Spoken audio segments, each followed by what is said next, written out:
Buenos días, profesor. Buenos días, compañeros. En esta mañana tenemos el agrado de la presencia de la psicóloga Anabel Áviles, profesional del área de la salud mental, la cual en esta ocasión nos va a acompañar para poder brindarnos un poco de información acerca del tema de salud mental. A continuación, psicóloga, le vamos a hacer unas cuantas preguntas acerca de nuestro tema a exponer. Como primera pregunta tenemos: ¿cuáles son las señales emocionales o conductuales más importantes que deberían alertar a un profesional de la salud de que un paciente necesita apoyo psicológico? Mm.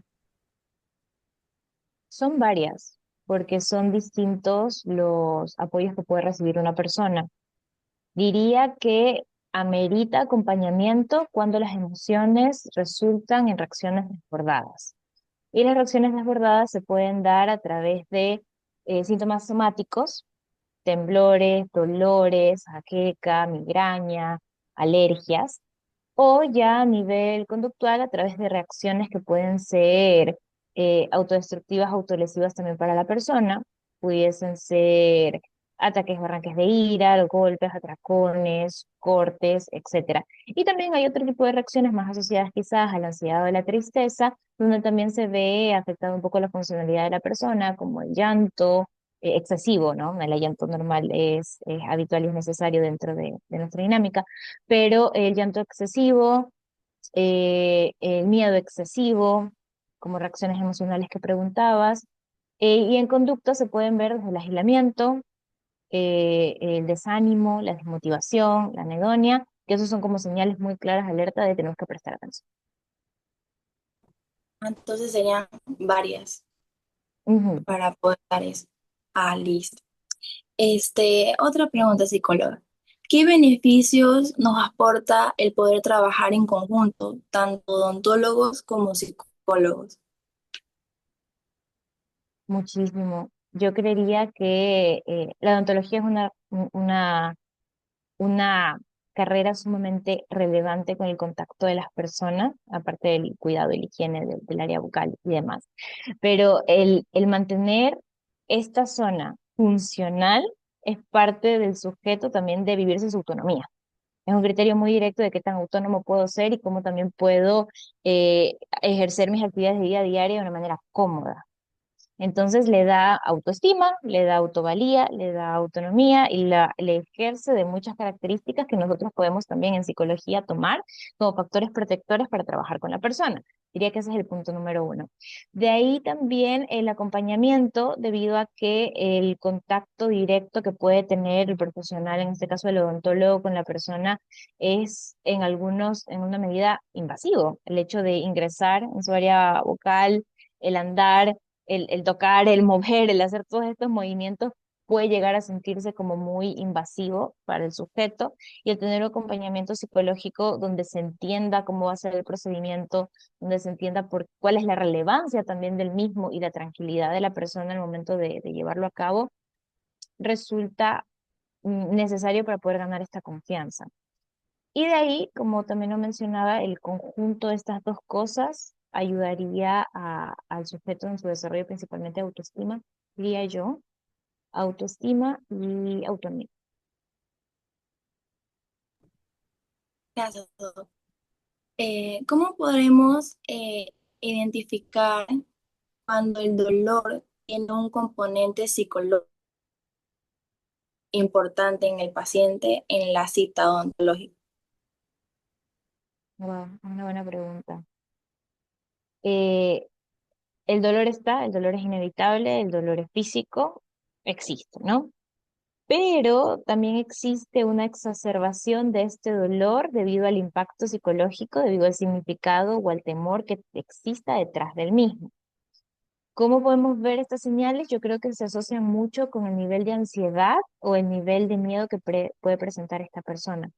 Reconozcamos la ansiedad como una sensación que llega por un miedo futuro, algo que todavía no pasa, pero que la persona tiene dentro de su mente, porque tiene un componente cognitivo muy fuerte, tiene dentro de su mente que va a ocurrir y lo coloca en una situación mucho más exagerada de lo que normalmente sería.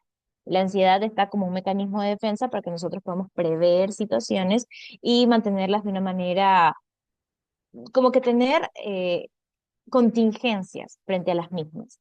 Entonces, una persona que se pone ansiosa frente a la idea de lo que va a sufrir o del dolor que va a tener es una persona que va a temblar, que va a sudar, que le va a dar taquicardia, que va a balbucear, que posiblemente vaya a llorar, y todas estas son señales de que, oye, todavía no ha pasado nada, pero tú ya estás angustiado. O esto ya te está surgiendo a ti, como punto número uno, si pasa previo a algún tipo de contacto. Y ya estando dentro del contacto, cuando se para quizás la intervención, y la persona sigue manteniendo la misma intensidad de las señales que no lo tendría si ustedes hubiesen cortado el contacto. Listo, psicóloga. A continuación, mi compañero.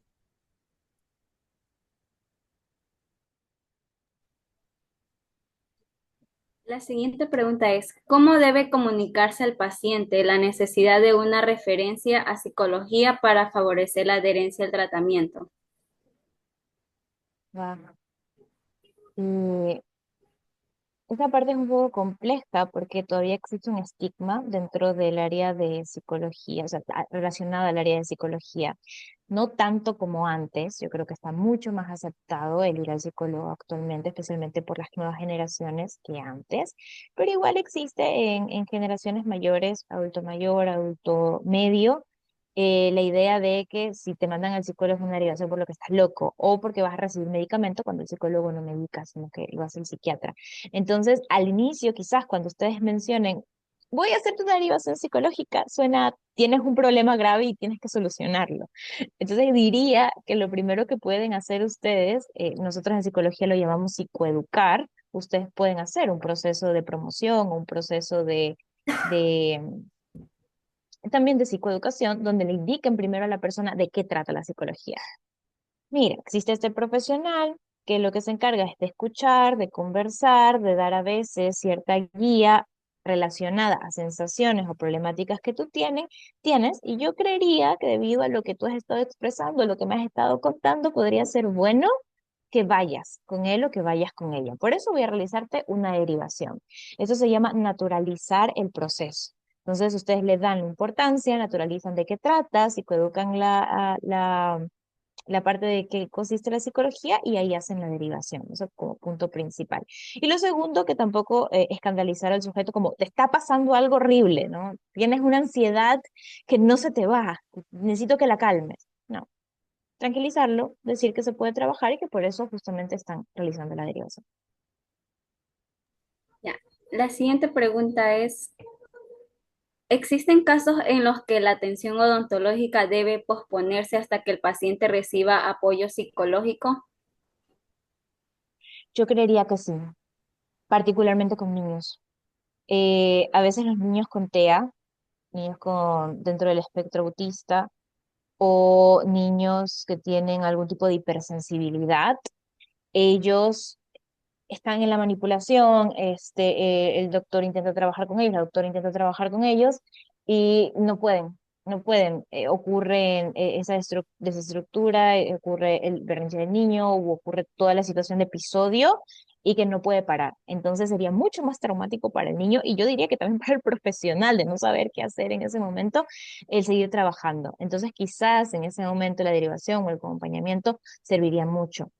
También lo creo plausible quizás con pacientes que no, psiquiátricos, tipo algún tipo de trastorno delirante o esquizoide o esquizofrenia y que no estén en medicación o que no estén llevando un tratamiento como tal, porque también puede ser muy invasivo para ellos este asunto de los dientes. Hay muchas delirios y alucinaciones asociadas al área bucal, los dientes y como tal.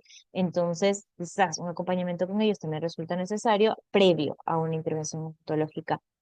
Los niños, estos casos psiquiátricos puntuales, y de ahí alguna persona que haya tenido hipersensibilidad o alguna situación traumática en concreto con esta área, que también es posible. Por ejemplo, personas que hayan sufrido algún tipo de abuso sexual y que abuso sexual dentro de las cosas que pudieron ocurrir, también tiene un episodio marcado justo con esta área y que también evoque situaciones o memorias al momento de estar en contacto con este profesional, mucho más si es alguien de un género relacionado con su victimario.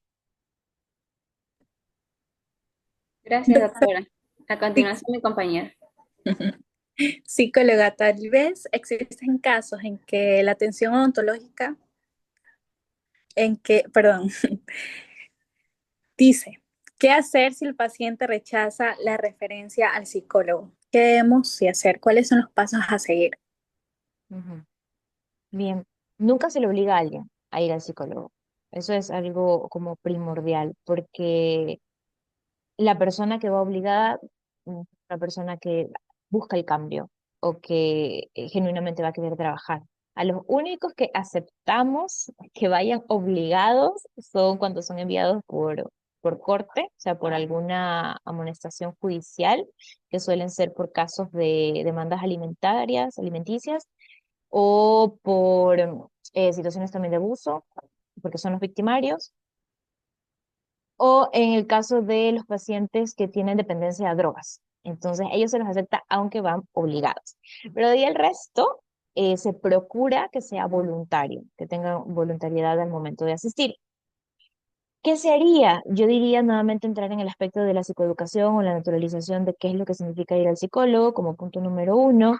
Y de ahí, algo que también puede favorecer mucho es que no se le diga a la persona que vaya solo o sola, sino que vaya acompañado y que sea un proceso quizás de más personas. Se me ocurre, porque también el adulto mayor a veces puede ser un poquito complejo en este tipo de intervenciones y es mucho más delicado también el contacto con ellos. Se me ocurre que el adulto mayor, dentro de quizás su deterioro cognitivo o dentro de sus propias características a lo que ha ido envejeciendo y que no haya tenido una cultura de higiene bucal, no quiere. No quiere ir, ha perdido piezas, y no quiere que lo toquen, no quiere que lo traten, no quiere que nadie se preocupe. Entonces uno dice, bueno, el adulto mayor tiene que empezar a preocuparse por su cuidado personal, por sus funciones de vida diaria y no lo está haciendo. Pero si uno le dice a él, usted tiene que ir al psicólogo para tratarlo, va a rechazarlo totalmente y va a decir, yo no quiero porque yo no soy el problema. Entonces, ¿uno qué hace? Va donde la familia y le dice, no, no lo mande a él, no lo mande a ella. Dígale que vaya con sus hijos y que van a ir a conversar de los hijos y cuando esté conversando de los hijos, hablamos sobre él también. Entonces, una recomendación que ustedes pueden dar es que vaya la familia, no mandar solo al niño, no mandar solo al adulto mayor, sino, o al adulto medio, mandar a toda la familia o a las redes de apoyo, a los acompañantes, para que ellos también sirvan de este apoyo dentro del espacio. Sería como que la segunda estrategia. Y si ya la persona definitivamente no quiere ir, tampoco se lo obliga. Listo, doctora, muchas gracias. Desde su experiencia como psicóloga, ¿qué recomendaciones nos daría a los estudiantes de odontología sobre los aspectos emocionales y conductuales que deberíamos observar y tener en cuenta cuando un paciente acude a consulta? Mm. Yo diría que se tomen el tiempo conversando. Yo sé que ustedes no están para conversar toda la cita odontológica, porque entonces, este es el trabajo acá de los psicólogos, pero que sí se tomen el tiempo de preguntar, conocer, saber, primero detectar cuáles serían las molestias que esta persona tiene. Ustedes hacían una pregunta muy buena hace un momento. ¿Se ve una molestia que era más psicológica o una molestia que era más sensorial? Entonces, mira, esto te duele sensorialmente, pero ¿qué tanto está tu intensidad? O ¿qué tanto duele en esta parte de aquí? ¿O en qué momentos también duele mucho más? ¿En qué ratos? Entonces, como ir como separando estas cosas y que la persona primero ingrese en confianza.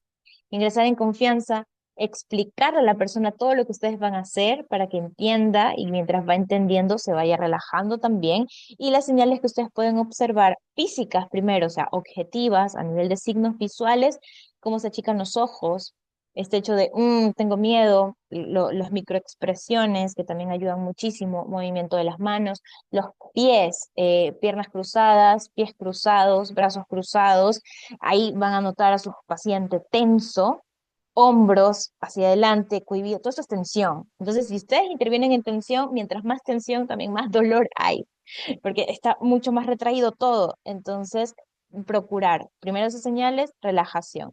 Y de ahí también dentro de la conversación ustedes pueden observar muchas cosas. este, el preguntar cómo maneja estas circunstancias, si ha tenido en estos dolores cuando lo ha presentado, si ha tenido como momentos de picos emocionales, preocuparse como de esas emociones básicas. No entrarse, no ahondar, no hacer una intervención psicológica, pero preocuparse de sus emociones básicas. ¿Y cuáles son sus emociones básicas? Su tristeza, su ira, su llanto, bueno, su tristeza, su ira, su miedo y su ansiedad.